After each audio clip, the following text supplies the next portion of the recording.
and is providing services to 1.8 crore farmers with trading volume of 3 lakh crores of rupees. The sector is poised for inclusive, balanced, higher growth and productivity. These are facilitated from farmer-centric policies, income support, coverage of risks through price and insurance support, promotion of technologies and innovations through startups. Empowering the Amrit PD, the Yuva. Our prosperity depends on adequately equipping and empowering the youth. The National Education Policy 2020 is ushering the transformational reforms. PM Schools for Rising India, PM Shri, are delivering quality teaching and nurturing holistic and well-rounded individuals. The Skill India mission has trained 1.4 crore youth, upskilled and reskilled 54 lakh youth, and established 3,000 new ITIs. A large number of institutions of higher learning, namely 7 IITs, 16 triple ITs, 7 IIMs, 15 AIMS, and 390 universities have been set up. PM Mudra Yojana has sanctioned 43 crore loans aggregating to 22.5 lakh crores of rupees for entrepreneurial aspirations of our youth. Besides that, Fund of Funds, Startup India, and Startup Credit Guarantee schemes are assisting our youth. They are also becoming Rozgar Data. The country is proud of our youth scaling new heights in sports. The highest ever medal tally in Asian Games and Asian Para Games in 2023 reflects a high confidence level.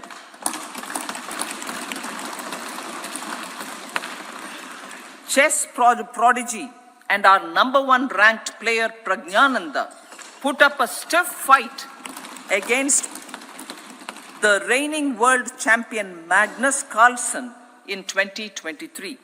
Today, India has over 80 chess grandmasters compared to little over 20 in 2010. Momentum for Nari Shakti. The empowerment of women through entrepreneurship, ease of living, and dignity for them has gained momentum in these 10 years. 30 crore Mudra Yojana loans have been given to women entrepreneurs. Female enrollment in higher education has gone up by 28% in 10 years. In STEM courses, girls and women constitute 43% of enrollment, one of the highest in the world.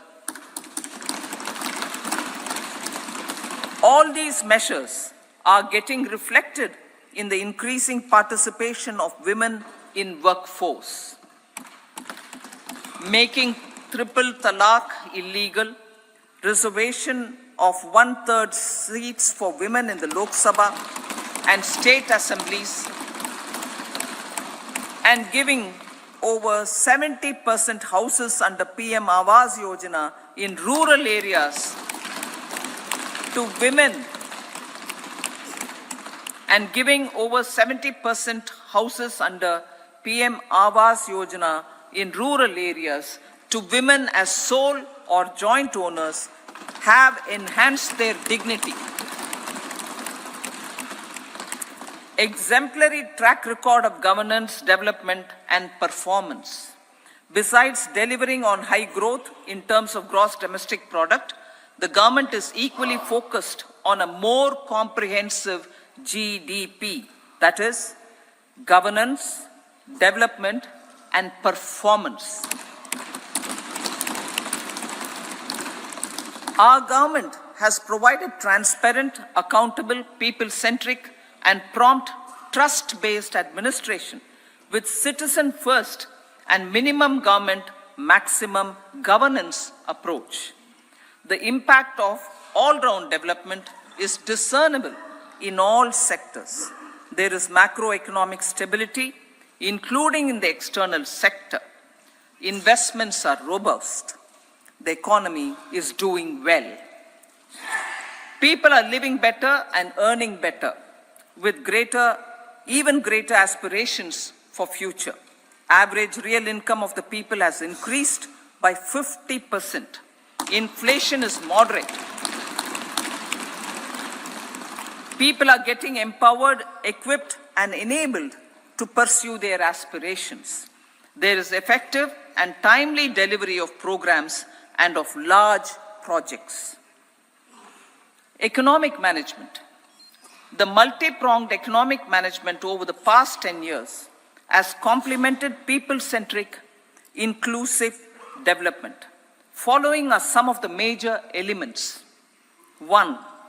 All forms of infrastructure, physical, digital, or social, are being built in record time.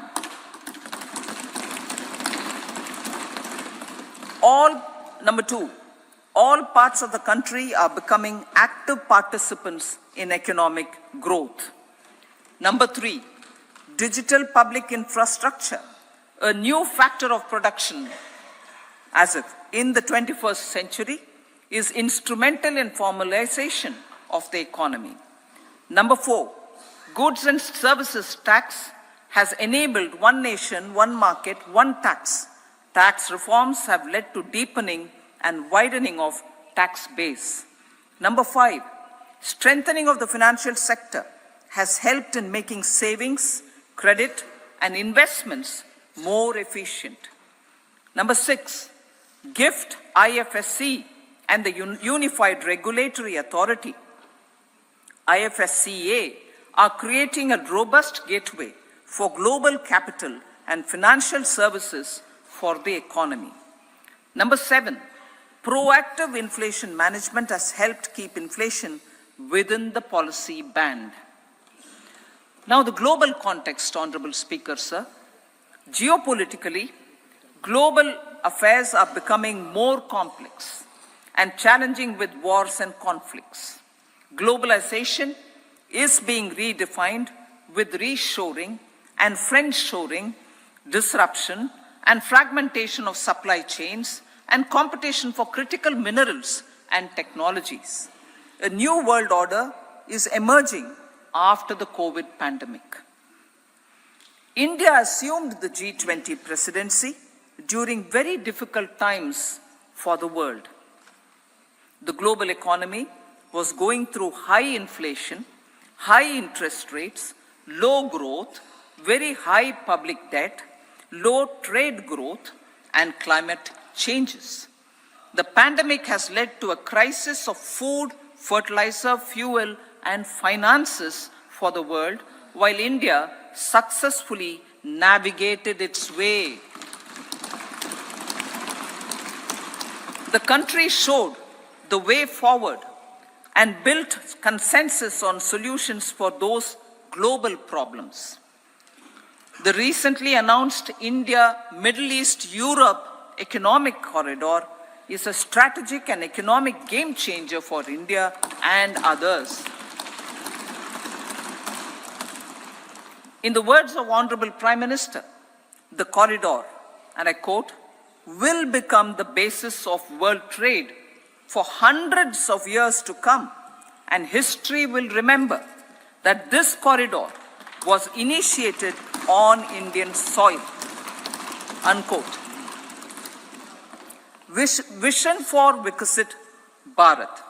Our vision for Vikasit Bharat is that of prosperous Bharat in harmony with nature, with modern infrastructure, and providing opportunities for all citizens and all regions to reach their potential.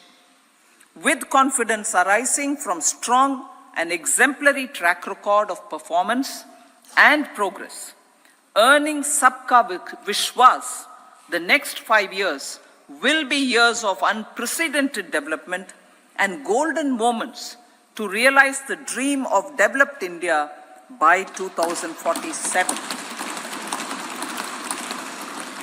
The trinity of demography, democracy, and diversity, backed by Sabka Prayas, has the potential to fulfill aspirations of every Indian.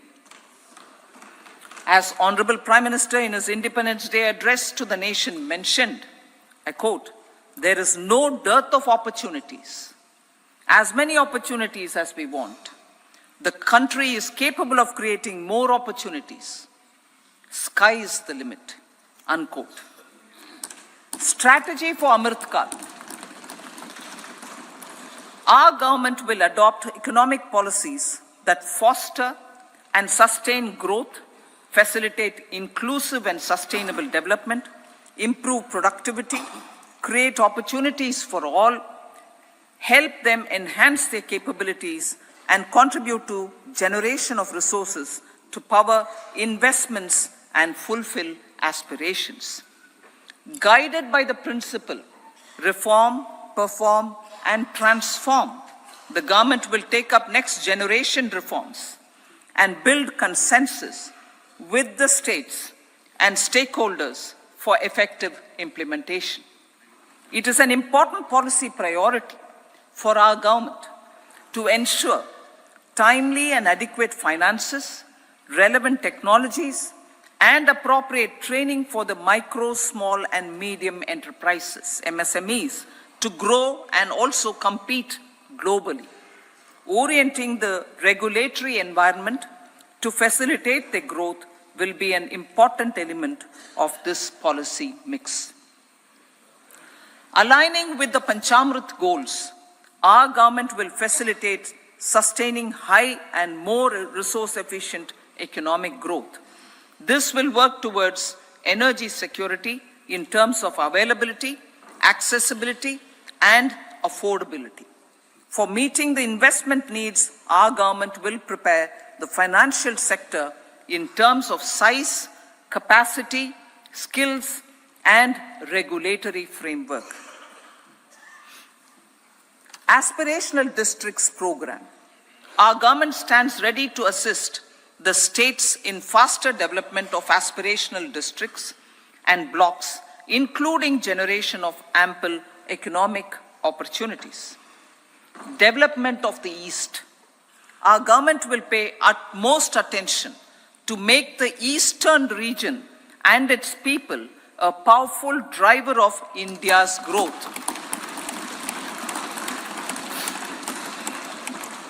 PM Awas Yojana Gramin. Despite the challenges due to COVID, implementation of PM Awas Yojana Gramin continued, and we are close to achieving the target of 3 crore houses. 2 crore more houses will be taken up in the next 5 years to meet the requirement arising from increase in the number of families. Rooftop solarization and Muft Bijli. Through rooftop solarization, 1 crore households will be enabled to obtain up to 300 units free electricity every month. This scheme follows the resolve of Honorable Prime Minister on the historic day of consecration of Sri Ram Mandir in Ayodhya. Following benefits are expected. Savings up to 15 to 18,000 rupees annually for households from free solar electricity and selling the surplus to the distribution companies. Charging of electric vehicles. Entrepreneurship opportunities for a large number of vendors for supply and installation. Employment opportunities for the youth with technical skills in manufacturing, installation, and maintenance. Housing for middle class. Our government will launch a scheme to help deserving sections of the middle class, and I quote from Honorable Prime Minister's words, living in rented houses or slums or chawls and unauthorized colonies, unquote, to buy and build to buy or build their own houses.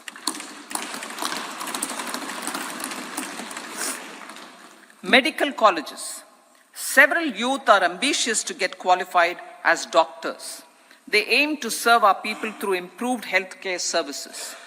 Our government plans to set up more medical colleges by utilizing the existing hospital infrastructure under various departments. A committee for this purpose will be set up to examine the issues and make relevant recommendations. Cervical cancer vaccination. Our government will encourage vaccination for girls in the age group of 9 to 14 years for prevention of cervical cancer. Maternal and child health care. Various schemes for maternal and child care will be brought under one comprehensive program for synergy in implementation. Upgradation of Anganwadi centers under Saksham Anganwadi and Poshan 2.0 will be expedited for improved nutrition delivery, early childhood care and development. The newly designed U-Win platform for managing immunization and intensified efforts of Mission Indradhanush will be rolled out expeditiously throughout the country. Ayushman Bharat. Healthcare cover under Ayushman Bharat scheme will be extended to all ASHA workers, to all Anganwadi workers and helpers. Agriculture and food processing. The efforts of value addition in agriculture sector and boosting farmers' incomes will be stepped up. Pradhan Mantri Kisan Sampada Yojana has benefited 38 lakh farmers and generated 10 lakh employment. Pradhan Mantri Formalization of Micro Food Processing Enterprises Yojana has assisted 2.4 lakh SHGs and 60,000 individuals with credit linkages. Other schemes are complementing the efforts for reducing post-harvest losses and improving productivity and incomes. For ensuring faster growth of the sector, our government will further promote private and public investment in post-harvest activities, including aggregation, modern storage, efficient supply chains, primary and secondary processing and marketing and branding. Nano DAP. After the successful adoption of nano urea, application of nano DAP on various crops will be expanded in all agroclimatic zones. Atmanirbhar Oil Seeds Abhiyan. Building on the initiative announced in 2022, a strategy will be formulated to achieve Atmanirbharta for oil seeds such as mustard, groundnut, sesame, soya bean, and sunflower. This will cover research for high-yielding varieties, widespread adoption of modern farming techniques, market linkages, procurement, value addition, and crop insurance. Dairy development. A comprehensive program for supporting dairy farmers will be formulated. Efforts are already on to control foot and mouth disease. India is the world's largest milk producer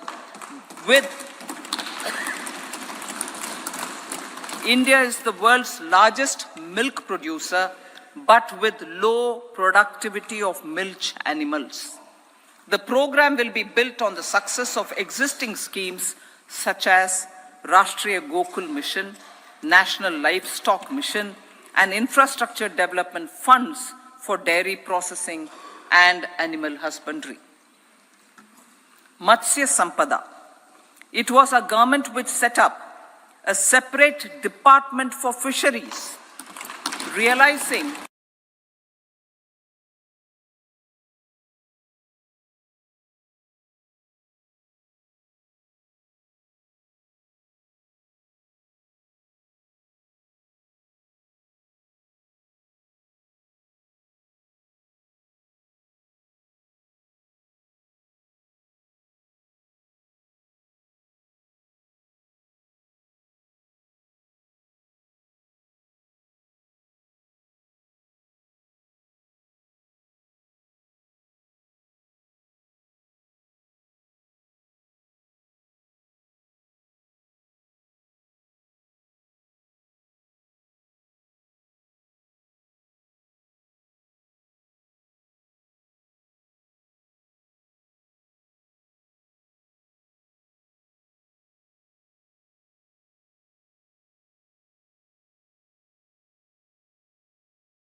realizing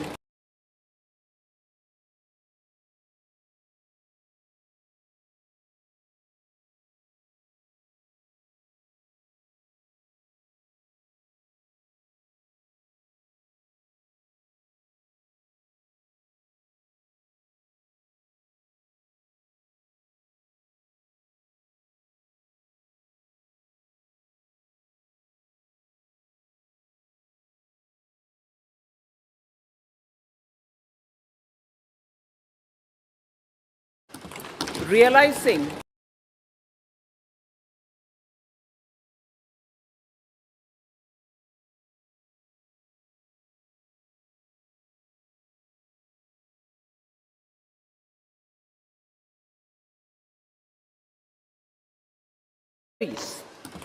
realizing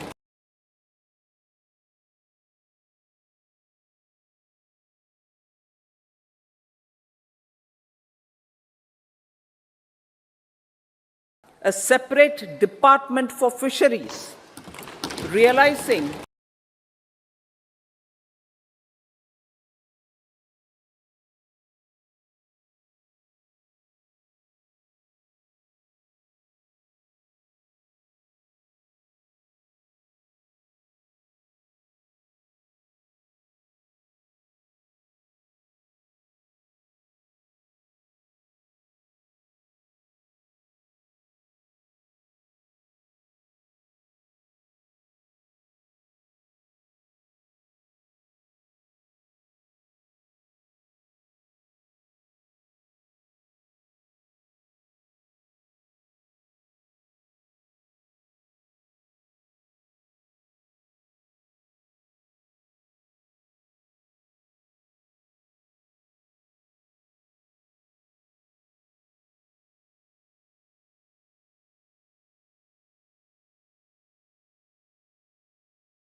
realizing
corridor.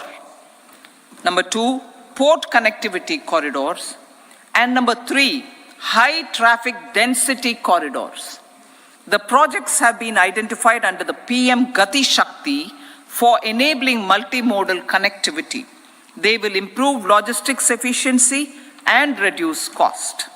The resultant decongestion of the high traffic corridors will also help in improving operations of passenger trains, resulting in safety and higher travel speed for passengers.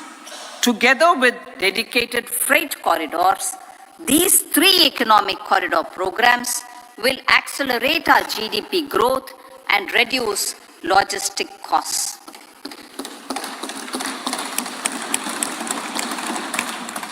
40,000 normal rail bogies will be converted to Vande Bharat standards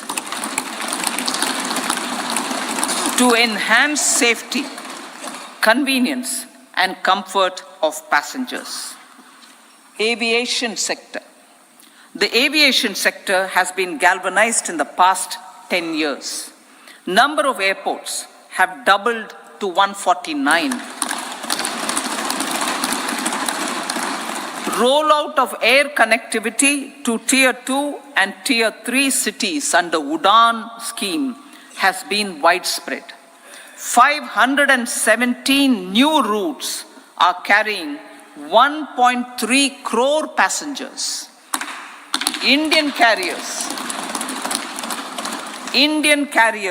have proactively placed orders for over 1,000 new aircrafts.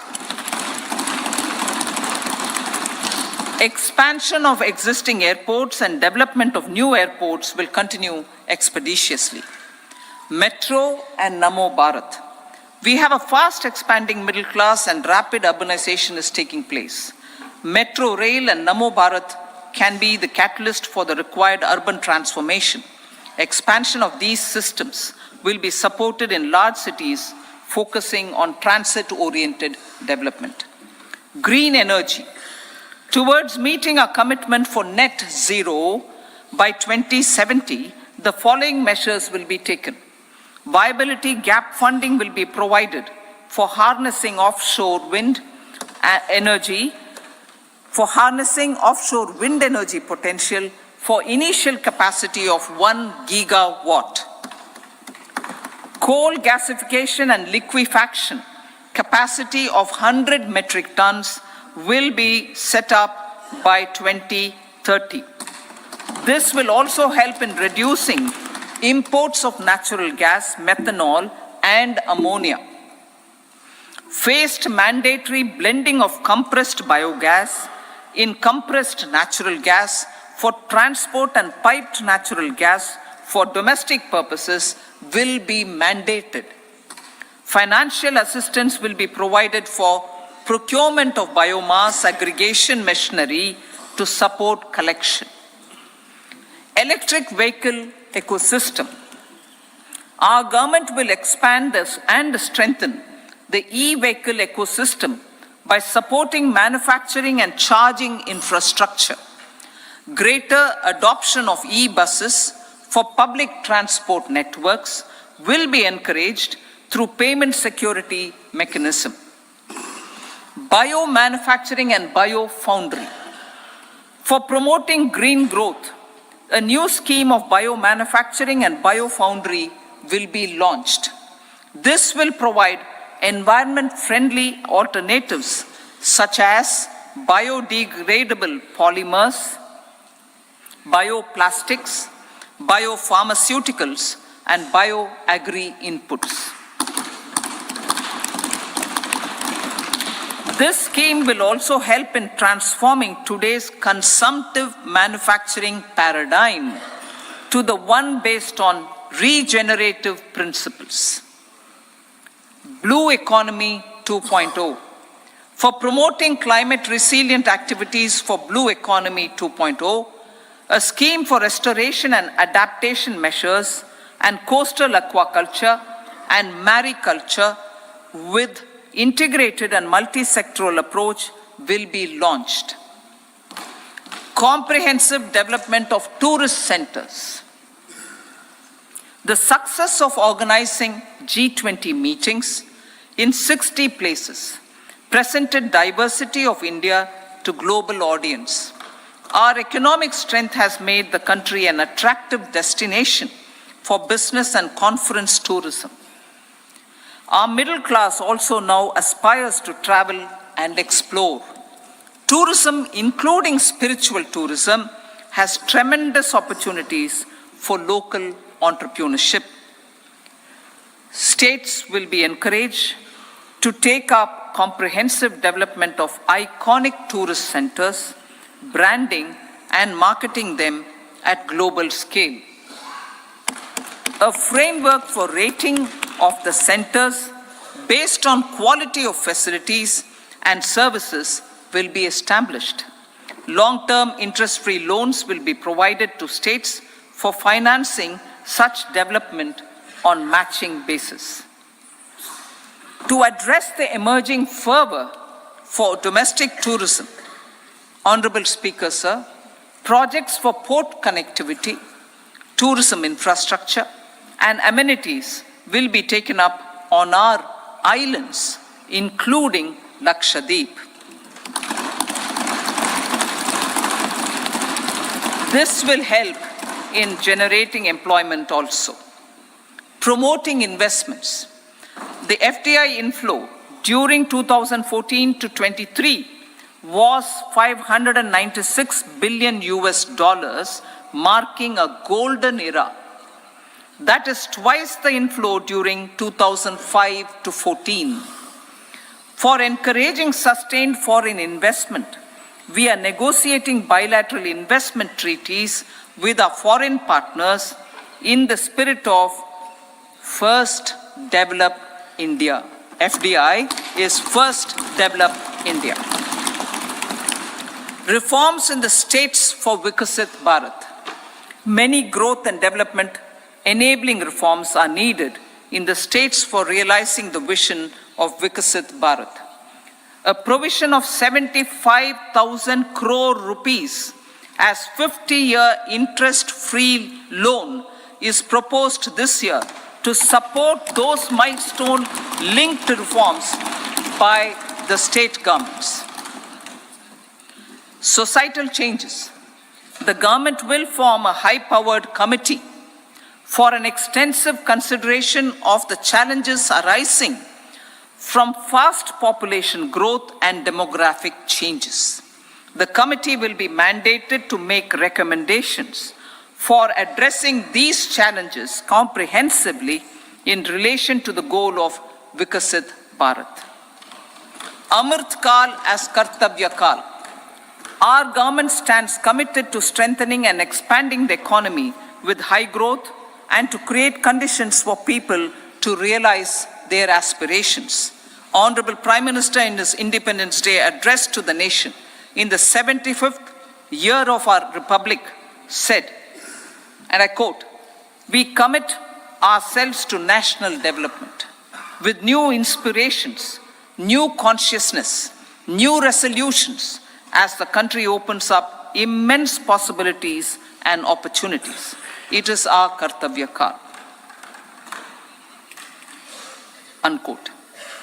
Every challenge of the pre-2014 era was overcome through our economic management and our governance. These have placed the country on a resolute path of sustained high growth. This has been possible through right policies, true intentions, and appropriate decisions. In the full budget in July, Honorable Speaker, our government will present a detailed roadmap for our pursuit of Vikasit Bharat.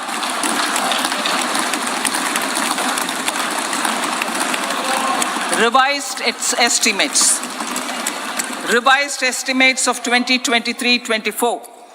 The revised estimate of the total receipts other than borrowings is 27.56 lakh crores of rupees, of which the tax receipts are 23.24 lakh crore rupees.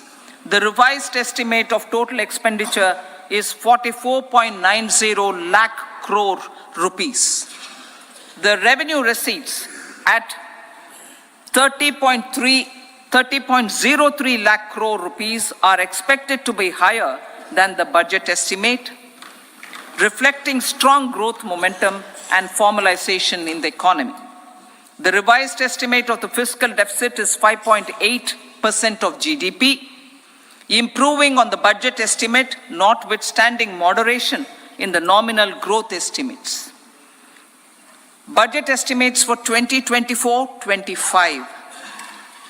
Coming to the year 2024-25, the total receipts other than borrowings and total expenditure are estimated at 30.80 and 47.66 lakh crore rupees respectively. The tax receipts are estimated at 26.02 lakh crore rupees. The scheme of 50-year interest-free loan for capital expenditure to states will be continued this year with an outlay of 1.3 lakh crore rupees. We continue on the path of fiscal consolidation as announced in my budget speech of 2021-22 to reduce fiscal deficit below 4.5% by 25-26. The fiscal deficit in 2024-25 is estimated to be 5.1% of GDP, adhering to that path. So the gross and net market borrowings through dated securities during 24-25 are estimated at 14.13 lakh crore rupees and 11.75 lakh crore respectively. Both will be less than that in 23-24. Now that the private investments are happening at scale, the lower borrowings by the central government will facilitate larger availability of credit for the private sector. Vote on account. I'll be seeking vote on account approval of the Parliament through the appropriation bill for a part of the financial year 2024-25. I will now move to part B.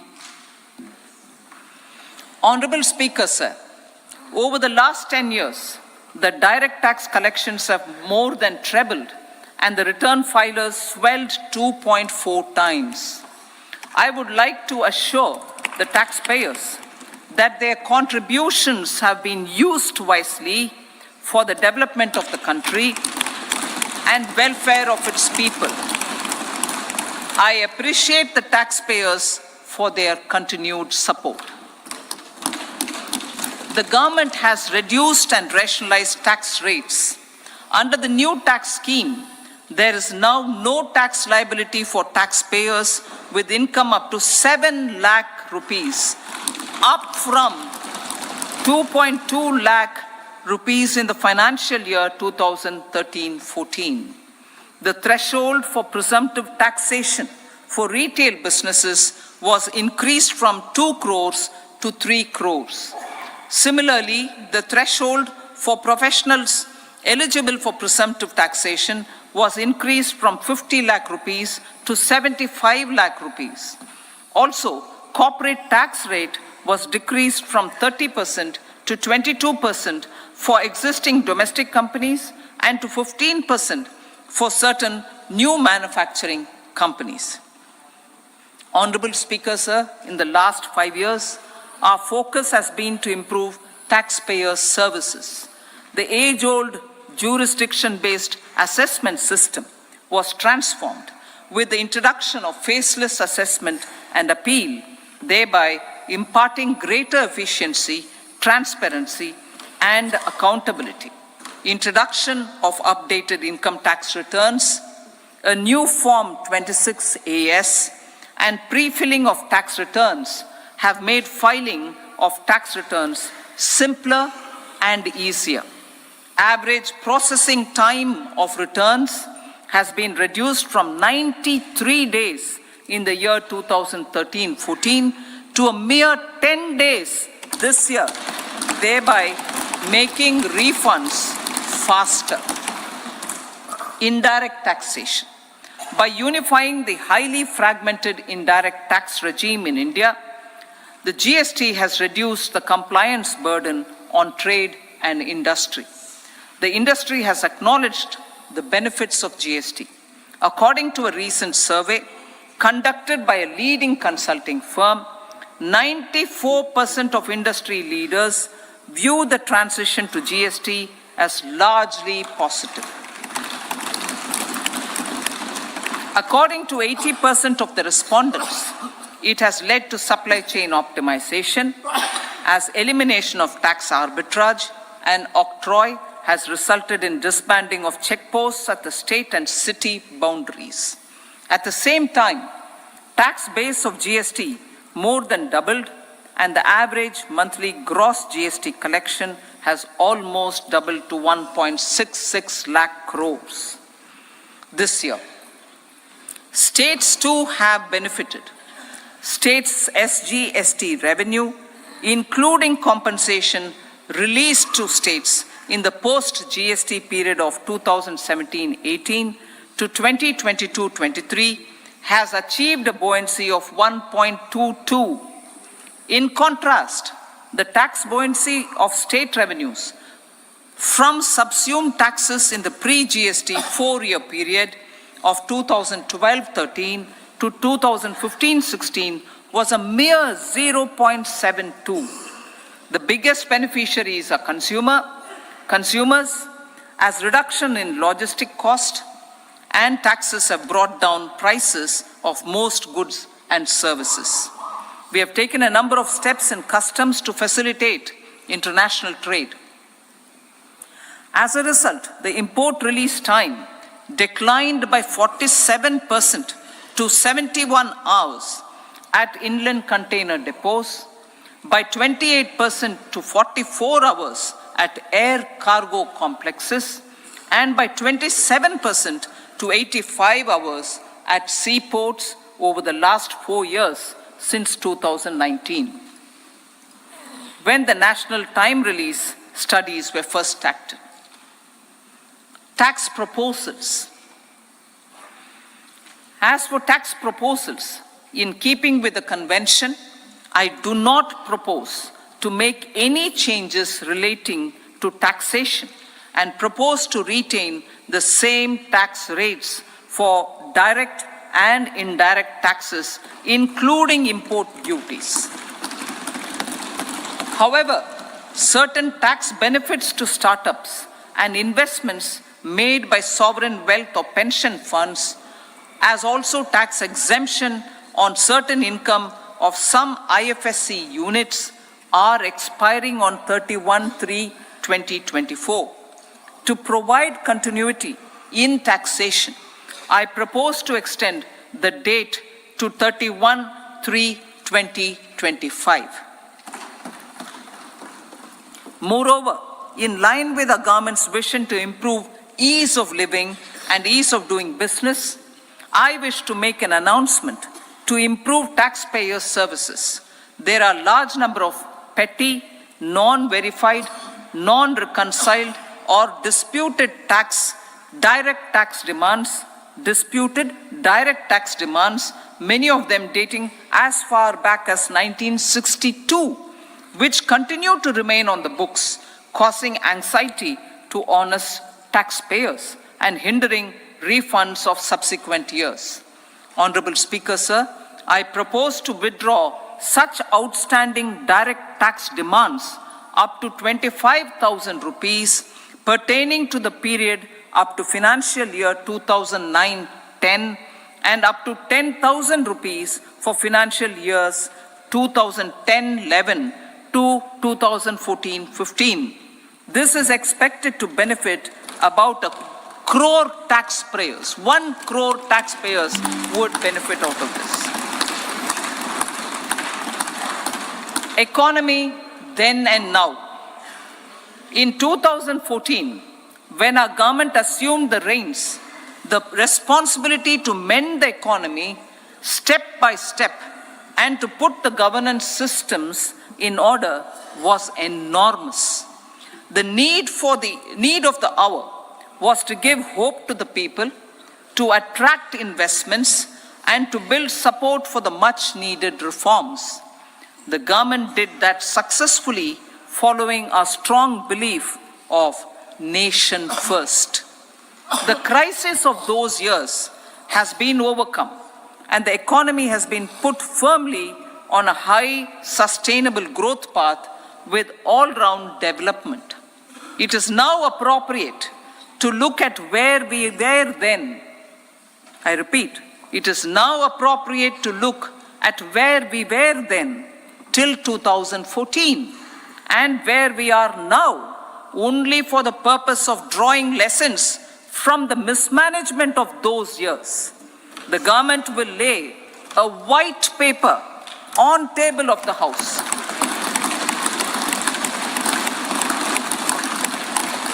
The exemplary track record of governance, development and performance, effective delivery and Jan Kalyan has given the government trust, confidence and blessings of the people to realize whatever it takes, the goal of Vikasit Bharat, with good intentions, true dedication and hard work in the coming years and decades.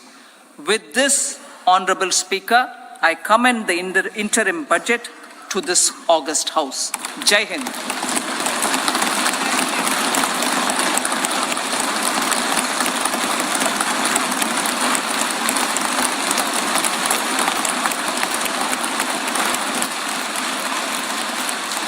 Item number 2 Shrimati Nirmala Sitharaman ji.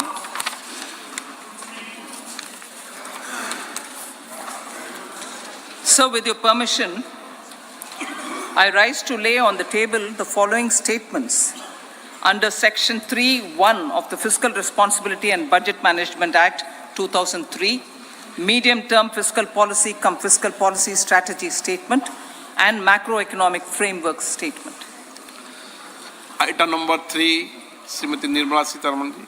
Sir, with your permission, I rise to move for leave to introduce the Finance Bill 2024. प्रश्न ये है कि विधेयक को पुनर्स्थापित करने की अनुमति प्रदान की जाए। जो सदस्य इसके पक्ष में हाँ कहें, जो सदस्य विरोध में ना कहें। मेरे विचार में निर्णय हाँ वालों के पक्ष हुआ, हाँ वालों के पक्ष हुआ। माननीय मंत्री जी विधेयक को पुनर्स्थापित करें। Sir, I introduce the bill. सभा की कार्रवाई शुक्रवार दिनांक 2 फरवरी 2024 को प्राप्त 11 बजे तक के लिए स्थगित की जाती है।